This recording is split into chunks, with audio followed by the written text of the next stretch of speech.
Welcome again, my dear students. This is second lecture on chemical reactions and equations. So, dear students, in last lecture we have studied the daily reactions that we used to see in our day-to-day life. Now, in this lecture, we will see what are the chemical reactions, what is reactant, what is product, how reaction is written. Yes. So, we will start this lecture with an activity. So, we will see here activity.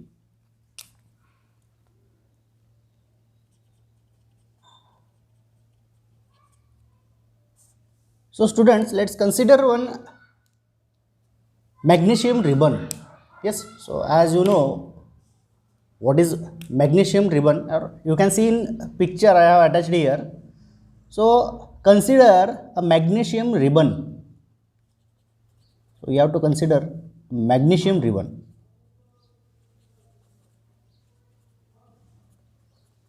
So, this ribbon should be approximately 2 cm long. कशी consider करायची तुम्हाला 2 cm long अशी तुम्हाला एक magnesium ribbon consider करायची आहे. Yes dear friends. And ही ribbon you have to rub this with the sand paper. So after this just rub it with sand paper. Yes dear friends. So आपण काय consider करतो आहे, एक magnesium ribbon consider करतो आहे 2 cm long, and we have to rub this with the sand paper. So let us consider this is your magnesium ribbon. Yes, ही आपली अशी मॅग्नेशियम रिबन आहे, and you can also see in your picture. And we have to hold this magnesium ribbon with the help of the pair of tongues. Yes, so hold this magnesium ribbon with the help of tongues. त्याला आपण मराठीत कडची म्हणतो. Yes dear friends. So काय करायचं आपल्याला, magnesium ribbon एका कडचीमध्ये पकडायचं आहे. Yes, so we have to hold this magnesium ribbon which is 2 cm long, and before holding this you have to rub this magnesium ribbon with the help of this sandpaper. Sandpaper ने आपल्याला काय करावं लागेल, त्याला रब करून घ्यावं लागेल. दिस इज वॉट दी प्रिपरेशन. त्यानंतर काय कन्सिडर करायचं आहे, consider one a spirit lamp. Yes, so using the spirit lamp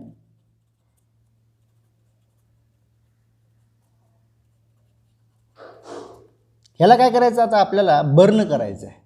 yes, मी आता याला बर्न करणार आहे. मॅग्नेशियम रिबनला मी बर्न करतो आहे युजिंग दिस स्पिरिट लॅम्प. लॅम्प आहे, स्पिरिट लॅम्प म्हणजे काय असतो, एक लॅम्प आहे, आणि फ्यूल आपण काय यूज करणार त्याच्यामध्ये स्पिरिट, म्हणून याला स्पिरिट लॅम्प म्हणतो.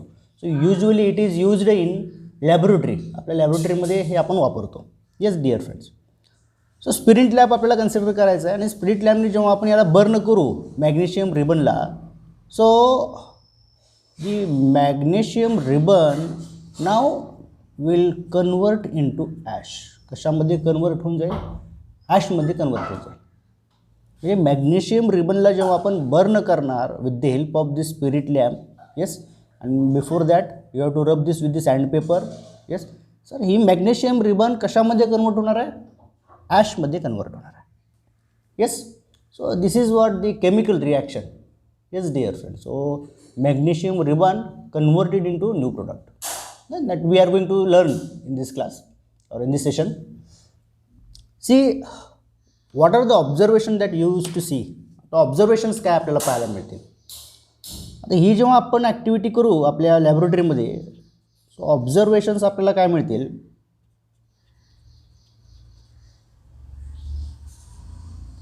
So the magnesium ribbon burns and changes into the white powder. Yes, so I will write here how the magnesium ribbon है ना. So this magnesium ribbon,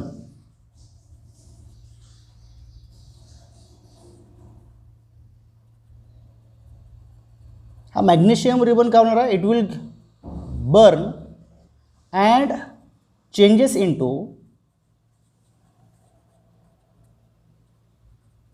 कशामध्ये चेंज होणार आहे, it is going to change into the white powder. Yes dear friends. So white powder. Yes. So ash म्हणजे काय असणार आहे, दिस white powder. म्हणजे आता आपल्याला मॅग्नेशियम रिबनला बर्न केल्यानंतर एक नवीन काहीतरी मिळते. Means this magnesium ribbon now it is going to convert into the white powder. Yes dear friends. So this white powder is nothing but it is a magnesium oxide. हे काय असतं, magnesium oxide असतं. So I can write here a equation or I can write here in the word from you can say. Yes. So इथे मी लिहू शकतो the magnesium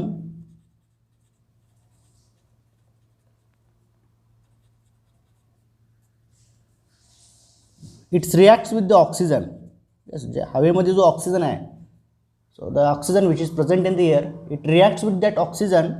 so we have to supply here heat. So I will write here heat. Yes, कारण आपण त्याला burn केलं होतं with the help of spirit lamp. So this is what the condition. So heat केल्यानंतर what you have got there, the magnesium oxide. Yes. आणि magnesium oxide म्हणजे काय आहे, व्हाईट पावडर आहे. येस, काय आहे, व्हाईट पावडर आहे. Yes. So this is the observation my dear friends. Yes. Now after this activity now we will understand here what is chemical reaction. आता आपण अंडरस्टँड करून घेऊयात की केमिकल रिॲक्शन काय असते. Yes dear friends. So I will write here what is chemical reaction.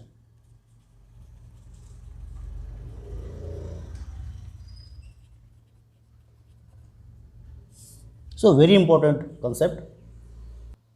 So see friends, what is chemical reaction? So whenever a chemical change occurs, we can say that a chemical reaction has taken place. So chemical reaction म्हणजे काय? So I will write here whenever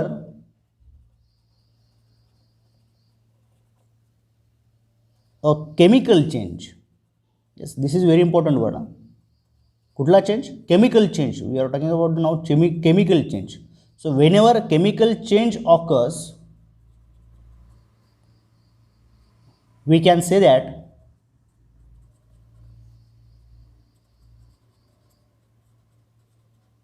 a chemical reaction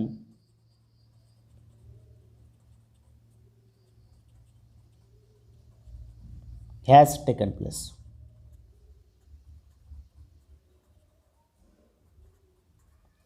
has taken place. So आपण आत्ताच जर example घेतलं, C इथे मॅग्नेशियमचं chemical change झालं आणि we have got here the magnesium oxide. म्हणून याला आपण म्हणतो केमिकल रिॲक्शन. का केमिकल रिॲक्शन म्हणायचं, कारण या ठिकाणी काय झालेलं आहे, केमिकल चेंज झालेलं आहे. कशामध्ये केमिकल चेंज झालेलं आहे, ह्या मॅग्नेशियममध्ये केमिकल चेंज झालेलं आहे. Yes. So I can write here this magnesium when it combines with the oxygen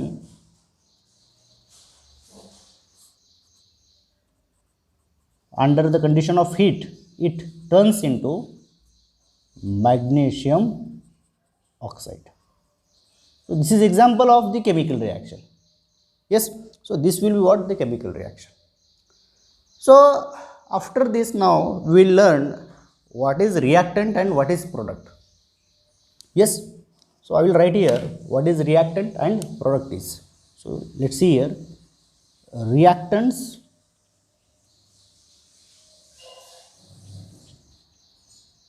and products. Reactants and products. So let's see here firstly what is reactant or reactants.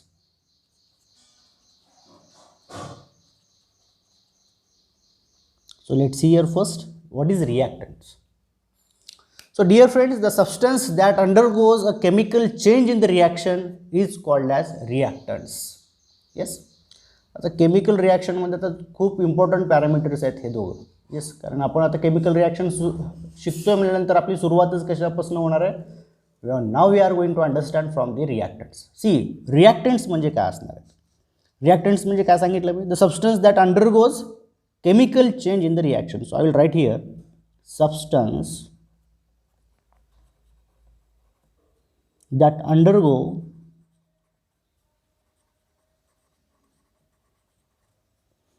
chemical change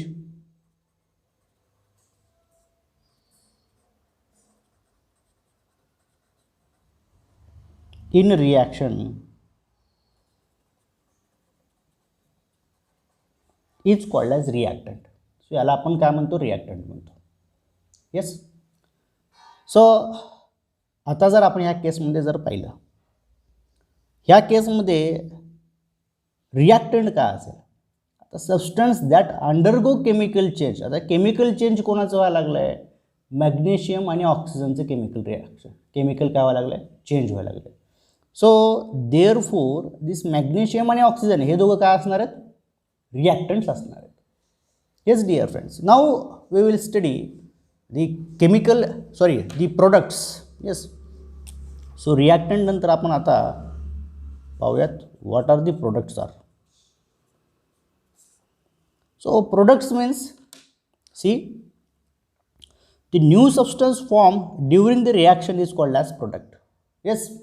so जो new substance बनत असतो ह्या रिॲक्शनमध्ये, आता जो new substance बनला आहे त्या new सबस्टन्सला काय म्हणतो आपण, प्रोडक्ट म्हणतो. So I will write here the new substance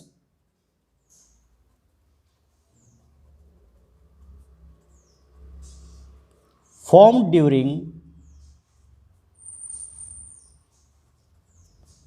the reaction is called as product.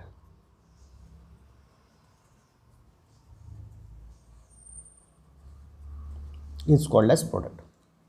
आता सिंपल हेच एक्झाम्पल कन्सिडर करा. सो मॅग्नेशियम आणि ऑक्सिजन ही जेव्हा रिॲक्ट होतात, येस, जेव्हा यांची केमिकल रिॲक्शन होते, so we got here the new substance आणि हा न्यू सबस्टन्स फॉर्म होतो. See it is form during the reaction म्हटलं. This is very important concept. Form during the reaction म्हणजे हा आफ्टर रिॲक्शन प्रोड्यूस होतो असं नाही आहे. हा रिॲक्शन चालू असताना लगेच product is going to form. Yes, जसे हे दोघं कंबाईन होतील तसं तुमचं प्रोडक्ट फॉर्म व्हायला लागेल. So this new substance it is form during the reaction. Yes. So या केसमध्ये काय मिळालं आपल्याला, न्यू सबस्टन्स मॅग्नेशियम ऑक्साईड हे नव्हतंच इनिशियल स्टेजला जो आपण रिॲक्शन घडवत होतो तेव्हा. सो आपल्याला नवीन प्रोडक्ट मिळाला, नवीन सबस्टन्स मिळाला, that is what the magnesium oxide. म्हणून या नवीन सबस्टन्सला आपण काय म्हणणार आहेत, प्रोडक्ट म्हणणार आहेत. येस. सो आता आपल्याला जर रिॲक्टंट आणि प्रोडक्ट जर सांगायचे असतील, समजा सो दिस इज मॅग्नेशियम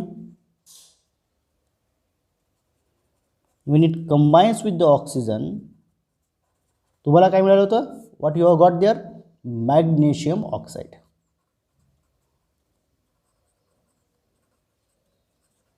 काय मिळालं होतं आपल्याला, मॅग्नेशियम ऑक्साईड मिळालं होतं. सो ह्या केसमध्ये रिॲक्टंट आणि प्रोडक्ट कुठले सांगितलेत मी तुम्हाला. सी रिॲक्टंट म्हणजे काय, the substance that undergo chemical change in the reaction. Chemical change कोणाचं व्हायला लागलं, या दोघांचं व्हायला लागले.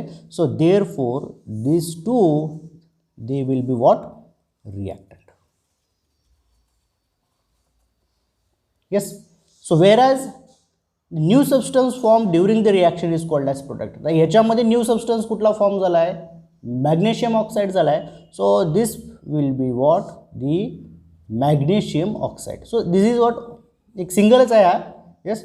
So this is will be the product. हा काय असणार आहे, तुमचा प्रोडक्ट असणार. Yes dear friends. So reactants and the products very important. Reactants काय, substance that undergo chemical change in the reaction, आणि product the new substance form during the reaction is called as product. Yes. Now dear friends, we will learn here to how to write the chemical reaction. आता आपण शिकणार आहेत की chemical reaction कशी लिहायची असते. So there are some rules, set of rules. सो हे रूल्स आपल्याला फॉलो करावे लागतात आणि त्याच पॅटर्नमध्ये आपल्याला केमिकल रिॲक्शन लिहायची असते. So we will see here the rules. Yes. So till now we have studied what is reactant and what is product it is. Yes. And also we have studied what is chemical reaction. Chemical reaction म्हणजे काय असणार आहे, whenever we see a chemical change, then we will say that there is a chemical reaction. Yes. So dear friends, see here the rules to write the chemical reaction. See the first rule. So I will write here. The reactants are always written on left hand side with the plus sign in between the reactants. Yes dear friends. So what it is? So here the reactants are always written on left hand side with the plus sign in between the reactants. म्हणजे reactants कसे लिहिले जातात reactant it is always written on left hand side. आपल्याला reactant हे कुठे लिहायचे असतात left hand साईडलाच लिहायचे असतात. येस मी जर एक्झाम्पल घेतलं suppose we have the two reactants let us suppose reactant A and reactant B. तर हे reactant if you want to write the chemical reaction then this reactant should be written on left hand side with plus sign in between the reactants. म्हणजे दोन reactant असेल तर ते दोन रिॲक्टंटमध्ये आपल्याला काय लिहायचं आहे प्लस साईन काढायचं आहे. Yes suppose we have the two reactants A and B. So this A and second one is what B. So A and B. So A and B का असणार आहेत आपले. So A and B these are nothing but they are the reactant. So हे असणार आहेत आपले रिॲक्टंट्स.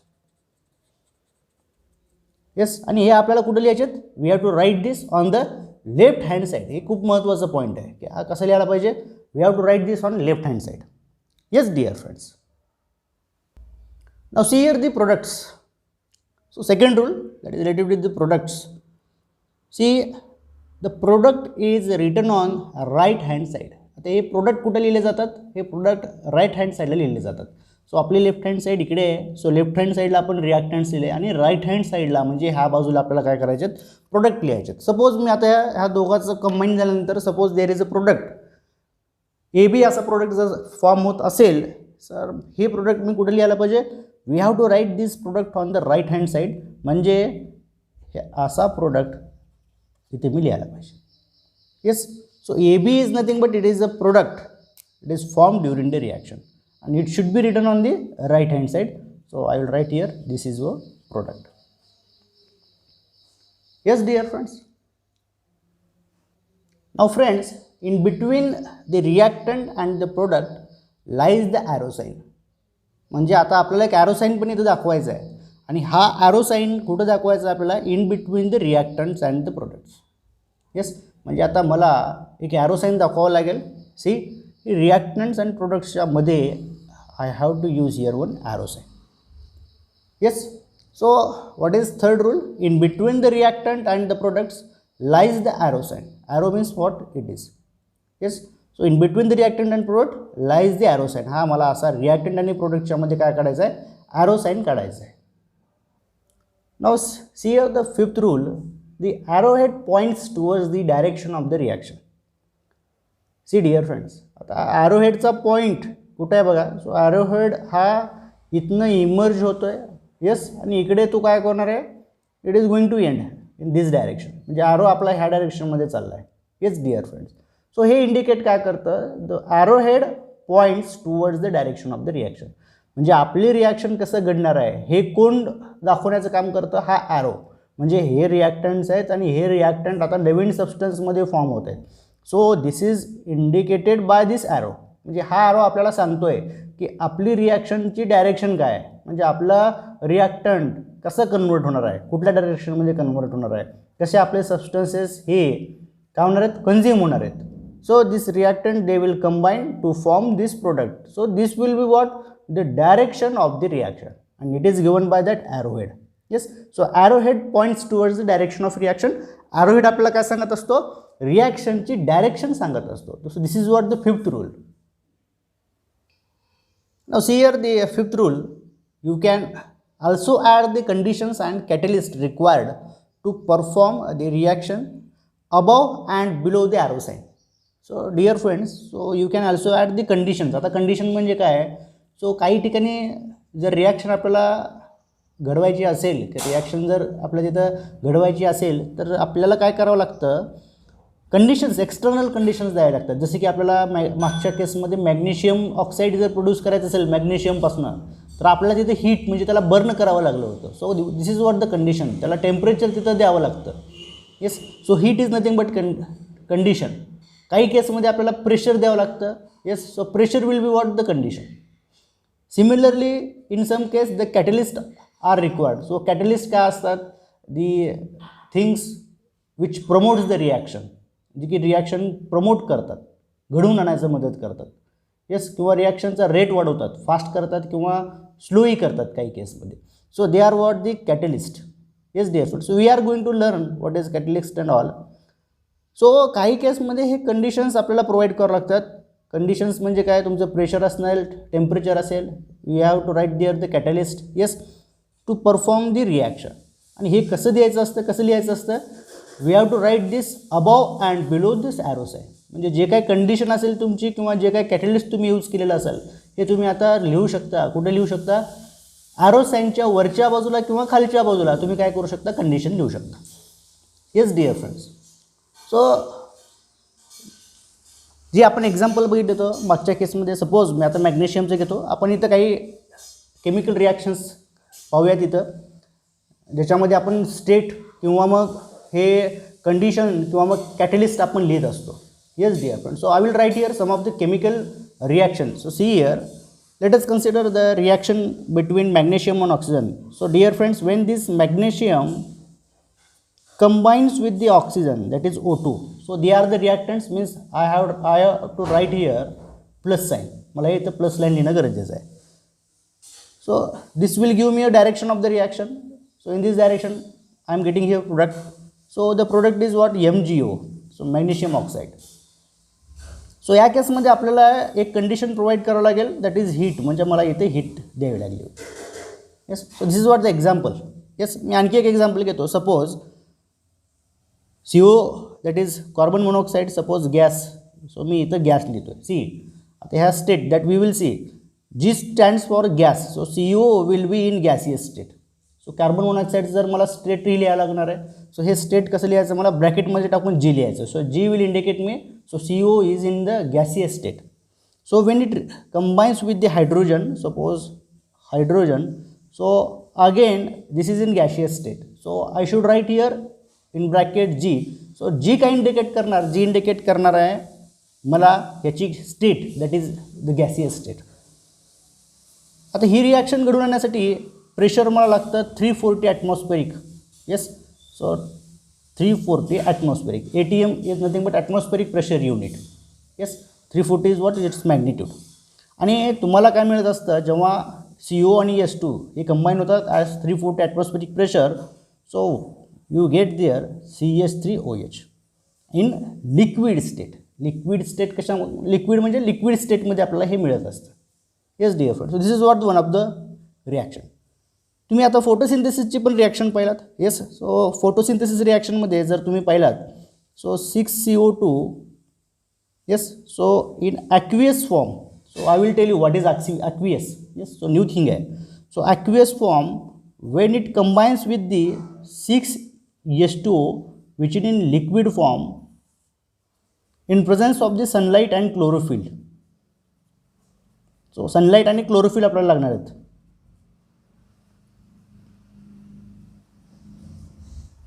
So in presence of this sunlight and chlorophyll, so what you are getting there friends? So 6H12O6 in aqueous form plus will get there 6O2 in again aqueous form. Yes. So what is this aqueous? Aqueous is nothing but it is telling us a state, new state. Yes.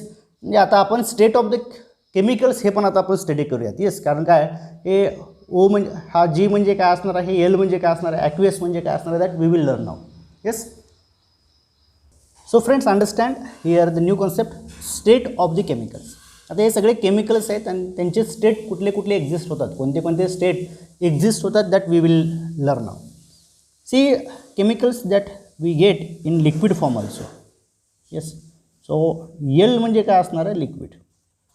So मी केमिकलच्या समोर जर L लिहित असेल, so in see here CH3OH in L. So in ब्रॅकेटमध्ये L लिहित आहे. So L stands for the state of this CH3OH is what, liquid. हे कुठल्या स्टेटमध्ये आहे, लिक्विड स्टेटमध्ये आहे. सो काही आपल्याला इनसोल्युबल सॉलिड किंवा प्रिसिपिटेटच्या फॉर्ममध्ये मिळतात. तर त्याला आपण कसं शो करणार आहे, इन ब्रॅकेट S लिहिणार आहे. So S stands for insoluble solid. Insoluble solid म्हणजे वॉटरमध्ये मिक्सअप नाही होणार, सोल्युबल नाही होणार. So we will write this as insoluble solid. Yes. किंवा मग प्रिसिपिटेट जर आपल्याला दाखवायचं असेल तर तेही आपण सॉलिड स्टेटनेच दाखवतो, precipitate. So we are going to learn what is precipitate. Yes. So precipitate ही आपल्याला दाखवायची असतील तर ते आपण कशाने दाखवणार आहे, येस यांनी दाखवणार आहे. Again the third you know is gas. So G stands for gaseous state. So या केसमध्ये S2. सो S2 कुठल्या फॉर्ममध्ये आहे, गॅसियस स्टेटमध्ये आहे, म्हणून याला इन ब्रॅकेट काय लिहिलं आहे आम्ही, G लिहिलेलं आहे. येस. आणि आता नवीन एक स्टेट इथे एक्झिस्ट होते. येस, जर ते तुमच्यासाठी new thing that is called as aqueous. So AQ म्हणजे काय असणार आहे, aqueous solution. So dear friends, aqueous solution म्हणजे काय असणार आहे, aqueous solution it is nothing but it is solution of any substances that is substances that is when it dissolved in water, त्याला आपण काय म्हणतो, aqueous solution of that substance. So when it dissolved in water, so when it dissolved in water, so we will say that this is aqueous solution. Yes dear friends, so I will tell you what is aqueous solution. See, आता simple example घेऊयात. आता घरामध्ये आपल्याकडे सगळ्याकडे आपण काय करतो, sugar असते. Yes, I will write here, sugar आपण कन्सिडर करतो. समजा ही sugar which is in solid state, yes solid स्टेटमध्ये असते. समजा मी एका ग्लासमध्ये किंवा एका जारमध्ये जर वॉटर घेतलं, येस, आणि हे शुगर जर ह्याच्यामध्ये टाकली, येस, सो वॉटरची आता टेस्ट चेंज होणार आहे. वॉटरमध्ये काय मिक्स झालेलं असतं, शुगर मिक्स झालेली आहे, म्हणून ह्या वॉटरचे काय झाले, टेस्ट चेंज झालेली आहे. येस डिअर फ्रेंड्स, सो हे नवीन सोल्युशनला आपण काय नाव दिलं होतं, शुगर सोल्युशन. तर शुगर सोल्युशन का म्हणतो, कारण ह्याच्यामध्ये sugar it is dissolved in water. कशामध्ये डिझॉल्व झालेलं आहे, वॉटरमध्ये डिझॉल्व झालेलं आहे. यालाच काय म्हणतो आपण, शुगरच्या ब्रॅकेटमध्ये विल राईट दी ॲक्वियस नाव. सो हे काय सांगतं, ॲक्वियस म्हणजे ह्या शब्दाचा अर्थ काय, the sugar it is in dissolve form in the water. म्हणजे कुठल्या फॉर्ममध्ये, डिझॉल्व फॉर्म आहे. डिझॉल्व कशाच्यात, वॉटरमध्ये डिझॉल्व झालेली जर शुगर आपल्याला मिळत असेल, so will write here sugar ब्रॅकेटमध्ये ॲक्वियस. सो सिमिलरली जर इथं बघितलात 6CO2, आता हे 6CO2 काय सांगतं, हा कार्बन डायऑक्साईड हा वॉटरमध्ये सोल्युबल झालेला आहे आणि ते ॲक्वियस सोल्युशन आपल्याला ह्या H2O सोबत रिॲक्ट करायचं आहे. येस, सो वॉटर सोल्युबल आहे तो काय, carbon dioxide. Yes dear friends, so aqueous काय सांगणार आहे, aqueous is nothing but it is a dissolve form. Yes, त्या सबस्टन्सचा डिझॉल्व फॉर्म असणार आहे कशामध्ये, वॉटरमध्ये. तर त्या केसमध्ये मी त्याला काय म्हणून, ॲक्वियस सोल्युशन. जसं की मी इथं कन्सिडर केलं होतं की एक जारमध्ये शुगर टाकली, आता हे काय असणार आहे, शुगर सोल्युशन असणार आहे. म्हणजे तुमची sugar it is dissolved in the water, यालाच काय म्हणेन, शुगरचा aqueous solution, that is sugar in bracket aqueous.